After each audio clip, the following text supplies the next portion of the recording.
He's the 49th president of the Law Society of Kenya. Nelson Havi is in the hot seat this morning. Good morning, Wakili. Good morning, ma'am. How are you? I'm great. Good to see you. Thank you so much. Captain retired Dr. Simiu Werunga is a public security and safety expert, and he's also here in the hot seat this morning. Good morning, Captain. Morning. How are you doing? Doing very well. Karibu sana. I know you asked me how to say my name. You know we have two Dennises in the room, so you can call me Denise at this point because we can just add one more to it. Why not? Okay, thank you. There's a conversation that it's grasped the nation at the moment, and everybody's looking for answers, and conversations, in many opinion, should lead towards answers, should lead towards solutions. The Situation Room, that's what we do here. Death in custody. Who is legally and operationally accountable? Those are the questions that we will be asking this morning. But we're going to go to Uganda for a minute. Dennis is going to tell us what the proverb is. We'd love both of you to give us your interpretation of the same. I think you might be interested in this one. Yeah, so we are in Uganda, the land that is where the River Nile begins, yeah? And it's a country as well that enjoys abundance of rain, so therefore it's a breadbasket for the region. And the proverb of the day is, when the roots of a tree begin to decay, it spreads death to the branches. What would you make of that, Wakili?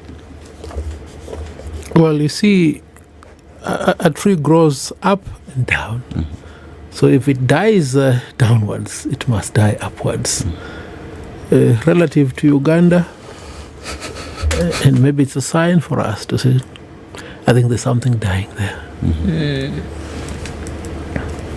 I think I totally agree with him. Mm-hmm. If it's dying down, and we know they go both ways, down and up, and the down one is more important than the up. So if the down one dies, then you don't have much confidence in the up one. Indeed. We were unfortunately privy to yet another situation whereby the answers may be known, but the answers are not being given. And there was a lot of speculation, and there was a lot of questions, and sadly not enough information in terms of giving information was available. And it would appear as though there was a cover-up here and there. And we're, of course, referring to what we now know for sure was the murder of Albert Udang that took place. We don't know where exactly. Still, somebody knows, but we don't know. But this conversation is for us to then be able to understand next steps legally, security-wise, in terms of what ought to happen. I want to start off with you, Wakili. With all the information that we saw, with an initial communication coming from the police service, which now we saw was fallacious, and thereafter we saw something else, and then with the results of the autopsy, it was very clear what happened to Albert Udang.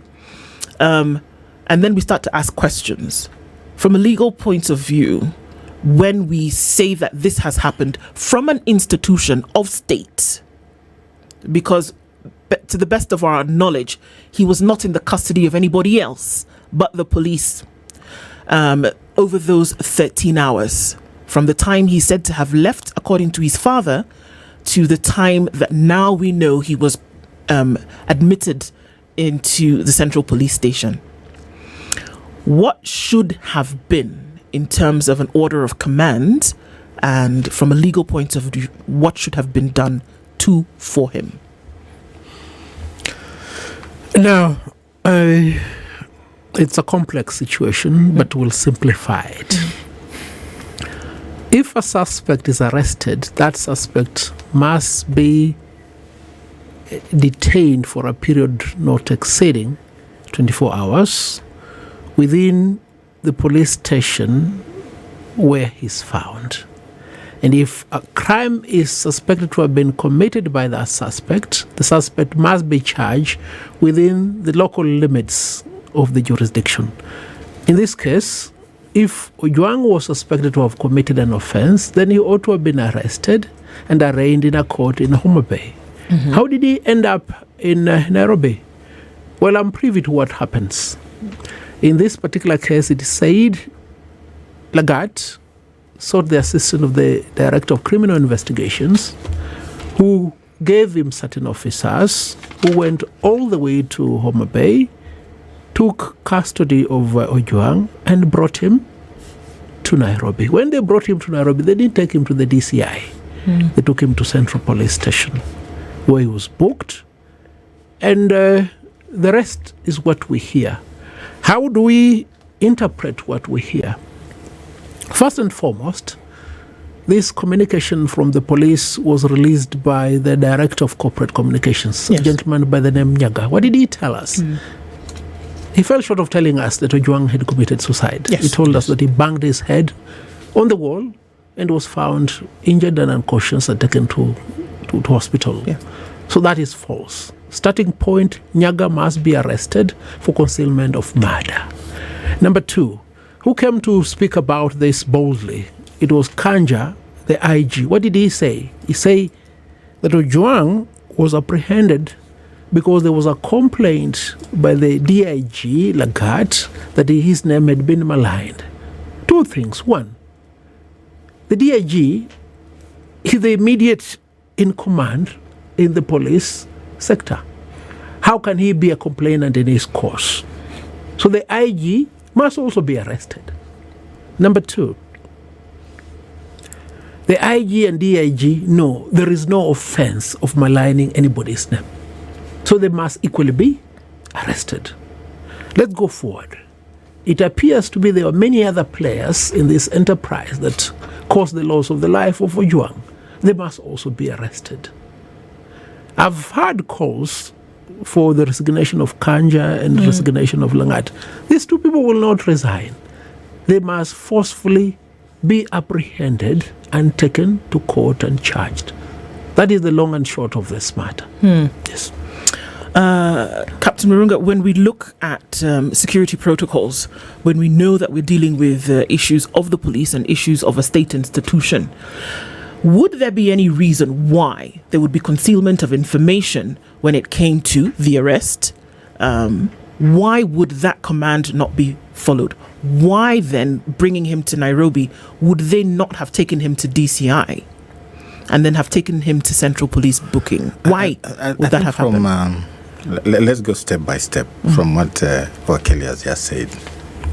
If this person was arrested in that village in Homa Bay, he must and he should have been taken to the nearest police station. Under the police standing orders, they are called service standing orders. Every police station is a jurisdiction. Every police station has an area where everything that pertains to police servicing is supposed to be undertaken into that station. So why they decided to pick this guy from that region, from Homa Bay, bring him to Nairobi, and actually it's not, I don't think it's 13 hours, it's a long time because it was Friday and the guy happened, I think it's over 30 hours. Why, the question we're asking, why did they move this person from Homa Bay to Nairobi? Because it doesn't matter whether it is a DCI who gave out people to assist Mr. Langat. We have also DCI officers in Homa Bay. And what the law says is very clear under their standing orders and the Police Service Act. Anything happening within the jurisdiction of a police station, which is an area, must be handled within that locality. So if these people felt that the late Ojwang had offended anybody, then they should have dealt with this issue where they arrested this person. The reason why they brought him up to Nairobi, they will need to tell Kenyans why. And number two, when you look at the standing orders, it is very clear what is supposed to be a gazetted retention center. For these hours from the time Ojwang was arrested and the time they dumped him, I'll use the word dumping because they dumped him in Central Police Station. We don't know what happened to Ojwang between these many hours. Standing orders are very clear. What is a gazetted retention center in this country under policing services? It's a police station. And the police station is commanded by an OCS at the rank of a chief inspector. And when you read their own standing orders, it says all policing services, the unit, the lowest unit and the only unit the police have is a police station. So whether you have a PPO, whether you have a regional commander, whether you have a sub-county commander, they all have to work with the OCS. Captain. So my question, my answer to your question is this. We need to be told, what is it that this late young man had done to the DIG that they had to pull him all the way from Homa Bay and bring him? And the same things could have been done in Homa Bay because they have everything under national, it's called what, service standing orders.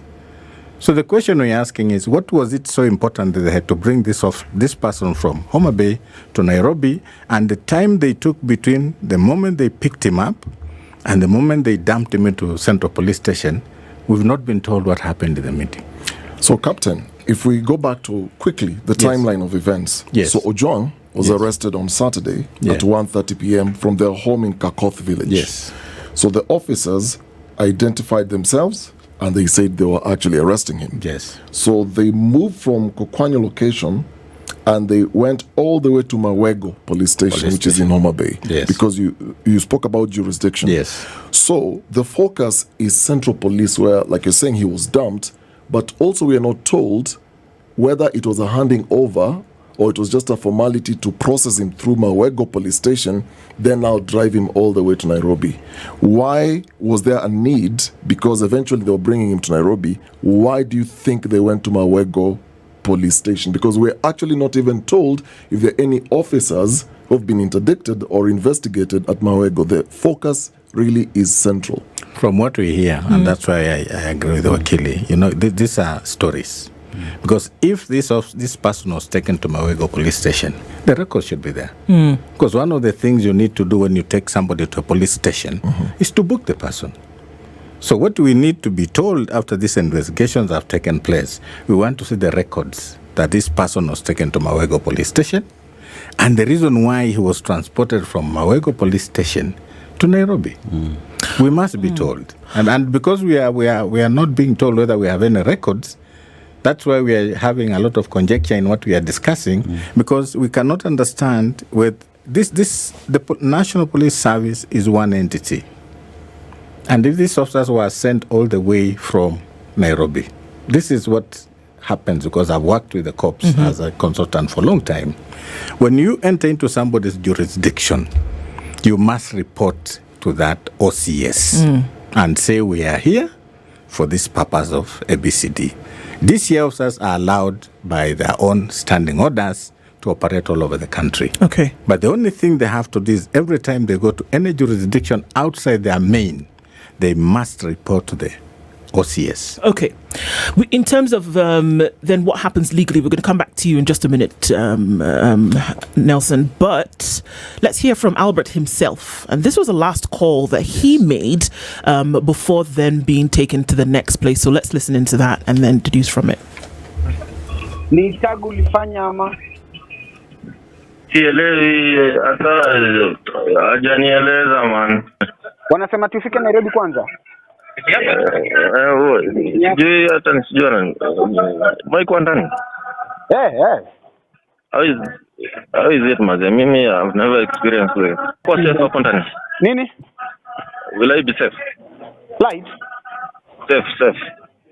Yeah. Rumande ni safe. Wana challenges hapa na pale, lakini mambo itakuwa fit. Nishaikuwa Inda, so mambo itakuwa poa. Na Inda is one of the worst police stations in Nairobi. So kesho. Hata kama sio kama Inda, ndafika hivyo Central kesho. So he's speaking to a friend of his, and what has he asked? Will I be safe? And he wasn't even sure where he was being taken. There was the question about whether he was going to be taken to industrial area. We can hear from that where they said it's one of the worst if you go there. But when you get there, do give us a call. That is the last conversation that he had with anybody. Now, Nelson, according to the law, if an arrest is to be made with or without the national jurisdiction that the DCI has, should there be a warrant of arrest? Because remember here that according to this story, it's the DIG who was offended. It is him who gave the order for these officers to go and pick him up? Can you just be picked up wantonly like that? Or should there be some kind of warrant? Should there be a previous complaint for which you then must answer? We have settled this matter into impactful litigation. One is Republic versus Manduku, the current MP, and another one is Republic versus Kagoni, a magistrate. I handled both matters. And in the two cases, Justice Ogola and Justice Nyakundi said, an arrest should not be the first interaction between a suspect and the police. One must first be called and notified that he is required to appear before a police station and answer to certain charges. You should go willingly. There is abuse of police power. Why, for instance, will you send 3 Subarus to Homa Bay to go and pick a very defenseless, harmless young man? And it's not that the police are not aware of what is happening. As I've told you, these are decisions that have been made by the court. And in fact, I'll dare say the power to arrest, unless it is an offense that has occurred in the presence of a police officer, must be exercised only after a decision to prosecute has been made by the Director of Public Prosecution. Because where are you taking the person after arresting him unless you're taking him to a court of law? It's as simple as that. And this must be emphasized. The law is there, it has been interpreted by the court, but it's never enforced by police officers. And often, certain magistrates and judges fail to take action when these transgressions are brought to their attention, insofar as the presentation of suspects is concerned. Wakeli, on Monday, Yes. Dennis, on Monday, there was a statement, and the police said Ojwang was arrested for allegedly publishing false information. He was questioned on Saturday and booked under OB number 136, 76, 2025 and 935. Do we know his crime? Do we know what was published? Two things, Dennis. There is no suspected crime. And if anything is to go by, the other gentleman who was also arrested for a similar suspected offense was found not to be a suspect. The ODPP said there is no evidence to charge him. But fundamentally, it must be understood, and it must be understood with clarity. If somebody maligns you, that is defamation. You need to file a civil claim. The High Court in Kenya has determined in many decisions that there is nothing like criminal defamation. Your reputation is a private civil matter. It is not a criminal matter. But why is this happening? I think we need to trace it maybe a year back. We've had innocent Kenyans abducted, detained and killed because they have maligned the names of big people in this country. And these police officers have done it on behalf of these big people. Now they think they can do it on their own behalf. Therein lies the problem. And if we are to countermand this issue with finality, then our members of parliament must of necessity move a motion today in parliament to censor the cabinet secretary in charge of interior, to censor the PS in charge of interior, to censor the IG and the DIG. The moment they have done that, then it behooves the appointing authority to relieve these individuals of their public offices. And when they become civilians, we'll take them to court. It's as simple as that.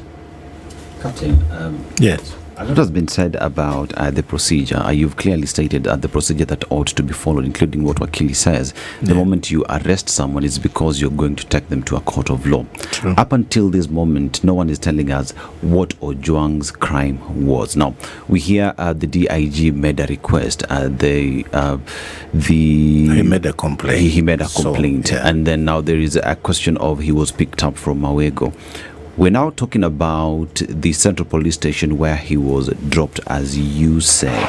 Question is, those in charge of maintaining law and order seem to be the ones breaking the same law they're supposed to be protecting. and it is repetitively over and over and over again. What seems to be the problem with the service? It's very simple, leadership. You see, the police is hierarchical in nature. The police works under commands and orders. The way we used, the way the military functions.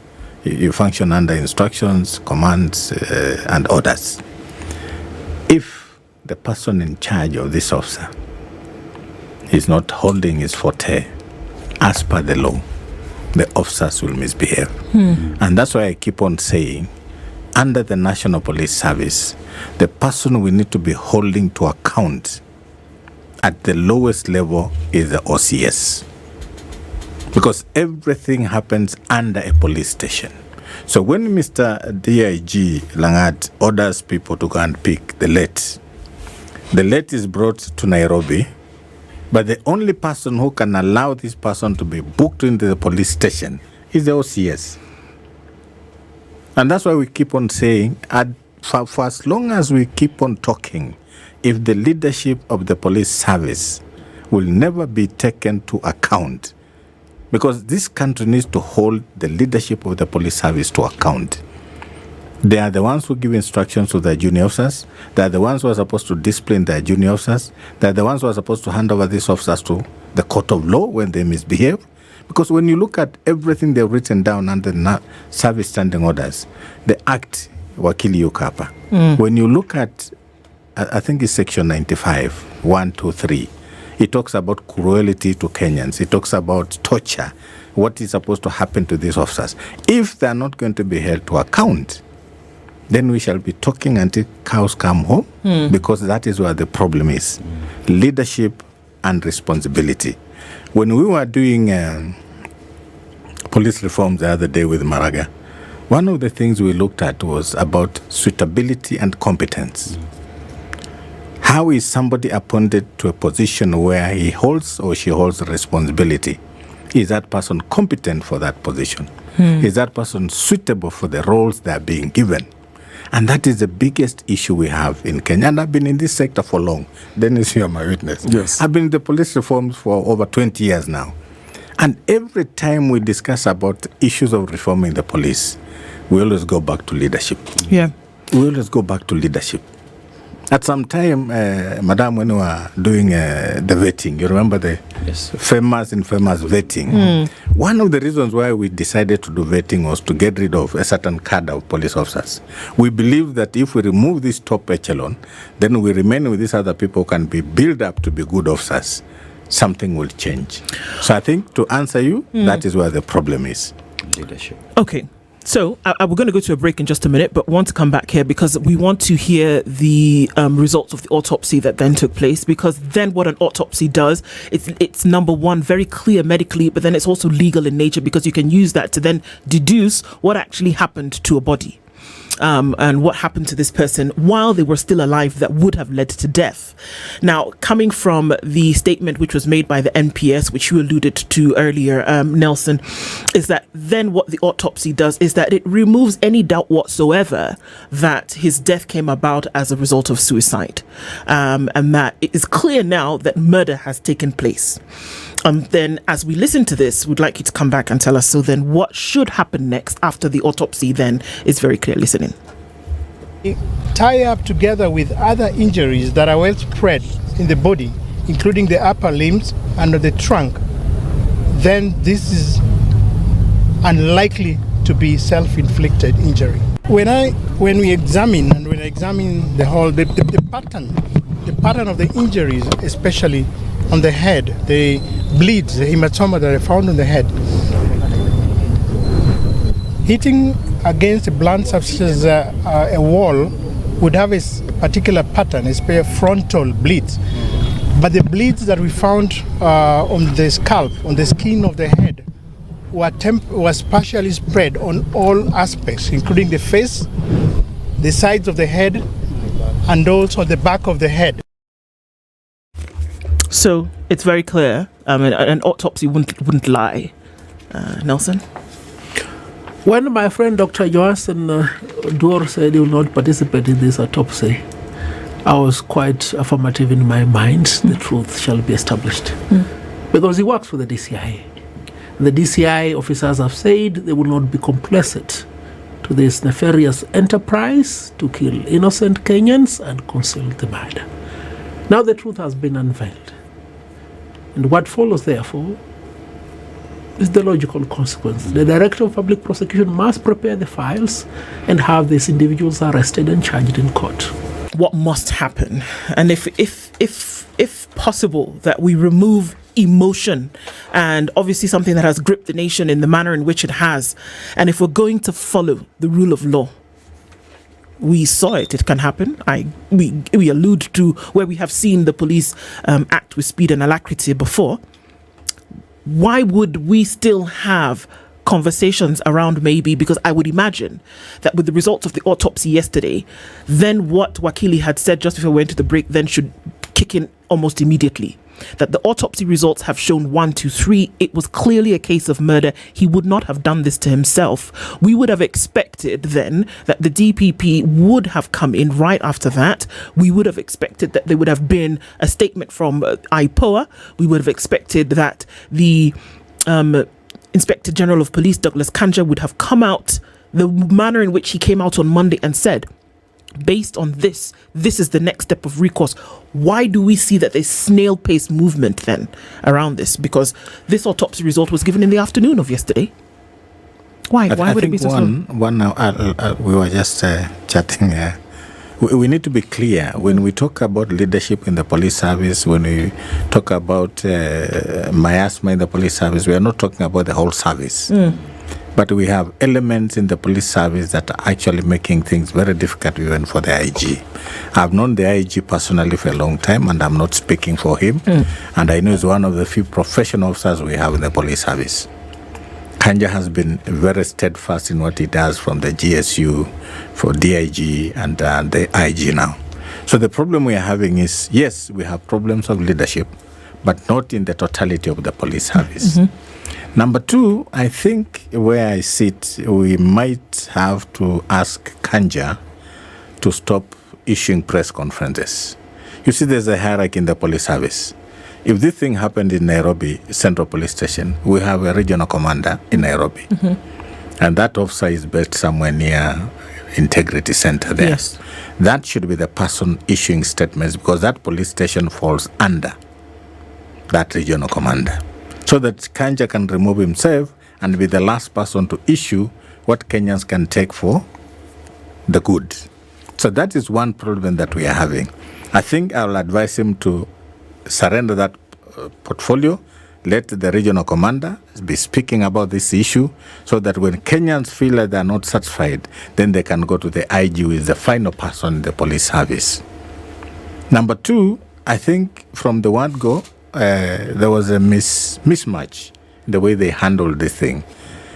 Douglas Kanja came out very quickly to issue a statement before everything else was known about this police officer. So retracting what he had already said is becoming an issue. And that's why we are saying, under systems that have hierarchies and command leadership, it's always good when you let the people who are immediately in charge to speak about what is happening, then you come in as the final person. So to me, that's where the problem is. We now know exactly what happened. We still have a lot of things that I think we are not sure what happened. But like Howie said, these were DCI officers. They took this body to Central Police Station. We hear the OCS refused to receive the body. We are not sure. But when you look at the OB, it is written Mugonjwa. Is it Mugonjwa or sick? When it was received. Now, if it is true the OCS refused to receive this person because he was sick, then the OCS was doing his work. Because at the end of the day, it was him who was going to be responsible for what happened to that officer, to that young man. If it is true he said no, then he was doing his work. Because at the end of the day, it is him who is in charge of the police station. And the law is very clear. What is the unit of servicing in the country? It's a police station. So to me, that's where the problem is, Madam. Captain, I have a quick question here. Yes. You said, there are a few elements within the police hierarchy that are not making things any easier, Yes. and especially for the IG. Is there a rogue unit within the police service? Because we keep on hearing there's a unit that is receiving instructions elsewhere, outside the IG's playbook. Is there a rogue unit that is actually doing these things? You see, if I tell you yes, I'll be lying to you. But what we know happens in this kind of democracies that are not very mature, we have what we call alternative leadership systems. So the alternative is they work parallel to the system that is official. So Kanja is in charge of the National Police Service as we know it. But then there's a parallel system that is getting instructions and maybe doing things outside what Kanja is doing. Is it legal? It's not legal, of course, but we call it parallel systems. It's illegal, but it's a parallel system. So you'll find that always in democracies that are not mature, we always have people who give themselves the liberty to do things that are illegal and are not answerable to the structure of the National Police Service. So our suspicion is we have that parallel system that is doing its own things outside the framework and the leadership, direct leadership with the IG of the National Police Service. So, with that information, you say there is all the parallel that is Yes. there. There is the question of the police is there to serve the public, right? Yes. And with that, as we see it at the moment, trust between Kenyans and police is broken, irrevocably broken, that no one trusts the police. Wakili, what will it take for Kenyans to have a semblance of we can trust the police again? You know, Kenya is a state. We cannot work without the police. It's as simple as that. We can never eradicate the police. But where is the problem? I do not think the police are the problem. The problem is the abuse of police power by the ruling class. I've appeared in many police stations to resolve matters. Unless there is interference from above, as they always say, the junior most police officer will not even take command from the Inspector General of Police to contravene the law. It's as simple as that. They will tell you, look, boss, I am following the law. But when the ruling class is involved, then everything will be thrown away. Look at what happened during 25th June 2024. The command that was in charge of killing protesters in Parliament was not under the authority, the line authority of the National Police Service. In fact, you saw so many civilians, people who could identify, some retired KDF officers with AK-47 who had deployed them there. And you see, that's why I've insisted the abduction and killing of innocent Kenyans was done by police officers for the better part of last year and for early this year on the command of the political ruling class. Now, some of these police officers who have tested blood on the instructions of the ruling political class think they can now do it on their own. You understand? At this rate, every senior police officer who claims he has been unfairly criticized will take the law onto his hand. Let me give you the perfect example. This gentleman called Leleman, who was in charge of killing Kimani. I know him very well. At one point in time was called by a very senior political figure just across here in Mombasa Road to come and intervene on a case of robbery. And he went there and he shot the 4 suspects in plain sight during the day. No question. No question. You understand? So he kept on doing this thing at the behest and request of senior leaders here in Nairobi. Then at one point in time, he thought, I may as well do it for myself. So let the political class stay clear of the police command. Let the police do their work. If the police are allowed to do their work, you will not hear of this nonsense. Because we can't do without the police. They are a necessary component of the state as it's known in modern time. But they must be allowed to do their work. The power of the search for control then, unfortunately, then makes its way into some of these elements that we see. And that's why, unfortunately, even if we are to engage in conjecture, Wakili, that had it not been that there was the insistence on where Udang was then when he left Homa Bay, and then somebody said he's turned up at Bagavi dead. Had it not been on that insistence, sadly, this would have been another case where somebody's body was dumped somewhere and nobody would have been left to answer. So even when we speak about this, the insistence on there having to be the following of the rule of law is what people are crying for today. People are crying tears for before you go far, let me tell you this. There are many well-meaning police officers. Sure. Many, especially the DCI. The reason why this cover-up has been unfolded is because of diligent efforts by a few dedicated officers at the DCI. They said will not be complicit. We're going to tell. Will not be complicit to this murder. And I want to encourage those few police officers who do the right thing. One of them called me yesterday. He knows himself. He did a good job. Continue doing that good job. Johnson Odor did a good job. He refused to go and write a report of cover-up. Let many officers realize that they are Kenyans. You are our brothers, you are our fathers, you are husbands to our sisters. Do the right job. When you do the right job, and in fact, I don't think there's anything wrong in Kanja saying what he said. You know, had Kanja not told us this gentleman was arrested on a complaint of the DIG, we'll never known of what happened. So Kanja did the right thing. And you see, the theory in murder trial, even the most perfect offender will conceal 15 of the mistakes, but one will be come out. will be disclosed. Wakili, we've lived in this country long enough to know beyond the cover-ups, when now there's an uproar and people are so outraged and they want justice, it's normally the small fish or the junior officers who are going to take the fall. Now, looking at the statement, and that's what we have officially, the officers who are interdicted from Central, because Mawego, we are not hearing anything from there. We have the officer commanding station, the OCS Central. We have the duty officer on duty during the night in question. Then we have the cell sentry on duty at the time. And then all officers who are on duty at the report office that night. Then the last one is any other officer found to have been on duty or otherwise involved during the incident. It's a bit ambiguous. My question is, these are the officers we know officially who have been interdicted. When the IG was issuing this statement, though it contradicted with an earlier statement, the DIG was standing next to him. Legally, when you are interdicting all these officers and anybody who might be involved, should he have been there standing with the IG, or should he also exclude himself to be investigated? Because the IG said he is the complainant after all. Dennis Okare, how old is the IG? 62, 63 years. Yes, he's not supposed to be in office. He's a pawn.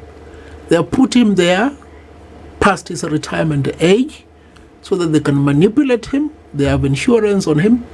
The person in charge of the police force, it's not a service, it's the DIG, that Langat.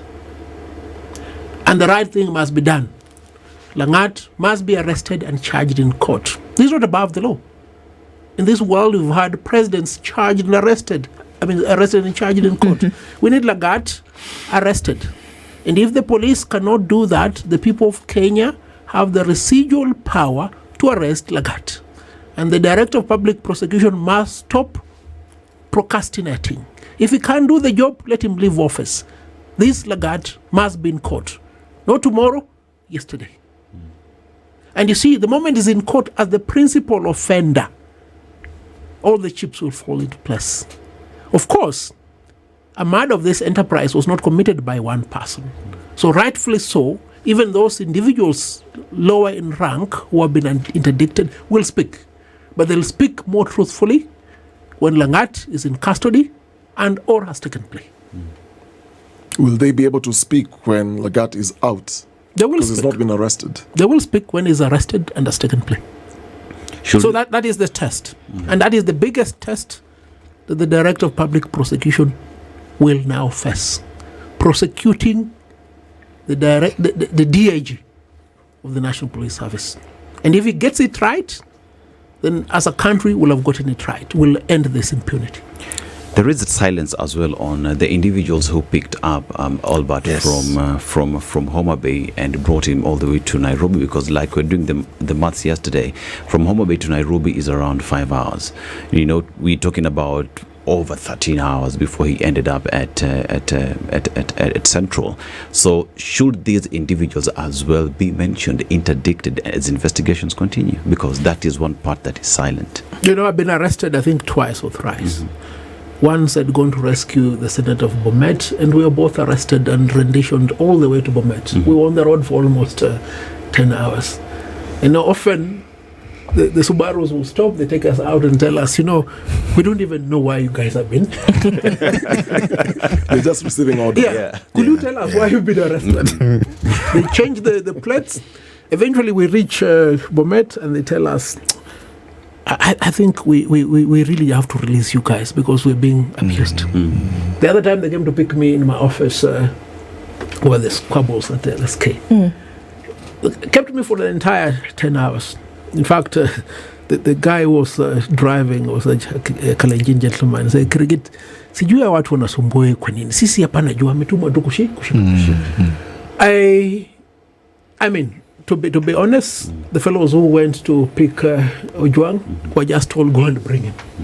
It's most likely. Especially if the complainants, the DIG, they didn't even question the authority. And to the extent, if at all, they followed the rule book of going to seek permission of the local OCS, and they minuted their movement, they'll most likely have a proper defense. But there are fellows who cannot run away from this. The DIG himself, the OCS Central, and everybody was in charge of Ojwang during the time that he was being confined and during the time that he was killed. Yes. I want us to listen into what Albert Udang's father asked for after, the happenings, and then see how that would marry with the next steps that then ought to be taken. Let's listen into that. Ninasikitika. Mtoto wangu ni mtoto mmoja. Hakuna msichana, hakuna mvulana hata nyuma yake. Nimeteseka na huyo mtoto huko pwani nikiwa kwa Kware ya Timbo miaka 20 ili mtoto akapokea shahada ya degree hapo Pwani University. Nilikuwa napiga moyo konde nikisema ya kwamba hata ikiwa mimi nateseka na mavumbi, mtoto wangu afadhali asome, atakuja kunisaidia katika maisha ya usoni. Miaka yangu imeenda. Sai kitambo nimfuge mtoto mpaka amalize, nitapata wapi? Alifanya nini mtoto wangu hata uwawe kiasi hicho? Sina raha. Natumai ningemwona huyo mkubwa, hata na mimi angeniua. Mtoto jina yake kamili ilikuwa ni Albert Omondi Ojwang. Sasa ni miaka 31, amezaliwa 1994. And that's his father, Mzee Ojwang, asking questions about what should happen. So he speaks from the point of view from a father who's lost his son, whose son was murdered. But then in terms of the rule of law, there is obviously what must be demanded according to the law. And it's not emotion here. It's clear fact. But Captain Warunga, what should we expect to hear if we're then operating in a sane environment? What should we hear today? We didn't hear it yesterday, but let's say today we'll hear it. What should it be? I think there's something we also forgot to mention. Under the standing orders, the OCS of Central Police Station is supposed to have reported to IPOA that somebody came in, he was sick, then he was taken to Baghdad Hospital. He died in Baghdad or Central, I'm not very sure. So that's one element that we need to pick from the OCS.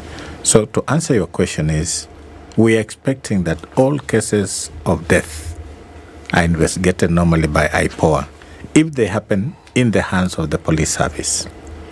So once we get to that point where IPOA has done its job, and we are not sure because it's a new team, I'm not very sure whether we have confidence in them, but ideally that is the first step that needs to be done, and I think they started.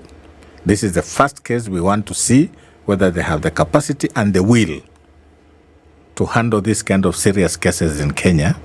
If they do it, then from there they're supposed to hand over that file to the DPP. And I think if we have such a good lawyers outside who feel like something can be done, then they can take an alternative route. But ideally, IPOA is supposed to do these things very quickly, hand over the file to the DPP, then the DPP will decide whether it is proper for the officers to be arraigned in court. Captain, I know within the National Police Service there's a department that handles internal affairs. With this autopsy report now finally out, what is going on in terms of internal investigations? Because those ones are carried now within the service. What do you think is currently happening? First, it's not even based on the autopsy report. Once this thing came into public and there was clear evidence that the young man was murdered in the hands of the police service, the internal police service, whatever unit, is supposed to immediately start investigating to understand the circumstances under which this young man was killed under the custody of the police. Now, that is called a disciplinary process that is done by the internal unit. Then the criminal, whatever nature it is, outside the police service is done by IPOA. So we want to imagine that the head of internal unit service, they quickly picked up the story. They must be questioning these officers who are involved, even if they are suspended. They must be questioning the officers who went and picked the young man from Homa Bay. That is what they are supposed to do. And in the event that these officers do not appear in court under criminal procedure, then there are disciplinary procedures within the police service that are supposed to be taken once it's been determined that these officers are capable for doing what everybody is talking about. So those are the two avenues that this case is going to be taking place. How difficult is it to oversee it when it is involving your boss? You see, there's this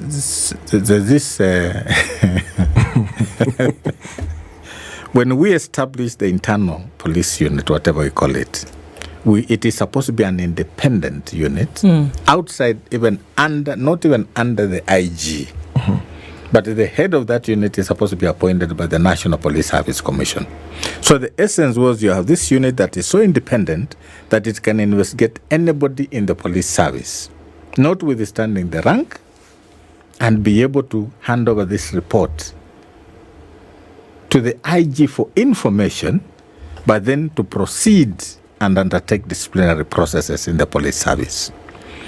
Then we also created, because I remember we were part of this system, we created IPOA and said anything outside the service personnel, then we give it to IPOA that works with DPP to make sure that whatever is done by these police officers is then taken to court and the procedure follows. So the answer I think I've given you is we should imagine that the unit is already working on talking to these officers, taking statements to ensure that if in the event they are not found to be culpable and be part of those who killed this young man, then any other disciplinary process within the framework of the police standing orders should be taking place after the investigation. So there is what the IAU is doing. But then again, Wakili, you mentioned something earlier in terms of any arrest should be done under, if someone is being taken to court and also under the advice of the DPP. But clearly this is information that has not been shared thus far. It is not clear whether that happened. So then again, what should we see the DPP recommend, because this is a glaring figure that was missed in that process? Well, for clarity, you should only be arrested when there has been a decision to charge you. Okay. Unless you've committed an offense in the presence of a police officer. You understand? Or unless it is an offense that requires your apprehension. For instance, if you stab somebody in public, you're supposed to be arrested. But if it's a matter that requires investigations, your first interaction with the police should not be an arrest. Now, let's concentrate on this matter. We have a weak-kneed leadership of the IPOA. Weak-kneed because when presented with a lot of evidence, IPOA refused to make a recommendation to charge police officers who are responsible for the killing of innocent Kenyans during the occupation of Parliament on the 25th of June last year. He came out, Isaac, and said, I'm helpless. Of course, he was not helpless. He refused to do his job. You understand? I think there was interference with the ruling class. In this particular case, if there is no interference because he holds a constitutional office, he may do his job. What has the ODPP done? He has said he wants that file before his desk within 7 days. Let's just give him 7 days. After 7 days, the logical thing that he ought to do is to order the arrest of DIG Lagat and all accessories to this murder. The principal suspect must be DIG Lagat. If the recommendation of the ODPP will not have the name of Lagat as the principal suspect, then treat it as hogwash. We've seen situations whereby, sadly, the distrust or the mistrust in a system then has been compacted a lot more for the citizens. And I'm just going to go very recently to the issue of when acting Inspector General Masengeli at that time was required to come before court. There were 6 summons that were sent to him.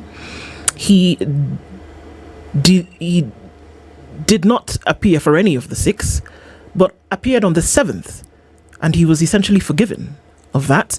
And on the very same day of that 7th summons is when the 4 gentlemen from Kitengela mysteriously showed up, having been dumped in certain areas. You know, I handle this matter. Yeah. So even as you give some to that, then the question tagged to that would be, how then would we imagine that a system within which these gentlemen are operating would then arrest them and charge them if the rule of law in other cases has not been followed? There is a mistrust of the police, but what can we do? The other day when I alighted from Mombasa, police officers came to assist me. They will always come to assist me. Then there was this reluctance on my part. Then I realized, no, it's not them who have killed. Which one? You understand? We live in this environment. So we must find a way of making it better. As I said, these police officers are our brothers. They are our fathers. They are husbands to our sisters. We need to find a way in which it will work better. Now, picking from the Masengeli story, is it going to go the same way? You know, Masengeli sent a contingent of Luya elders to speak to me because I'm a Luya elder. And the gay man told me, you know, Masengeli doesn't know what is happening.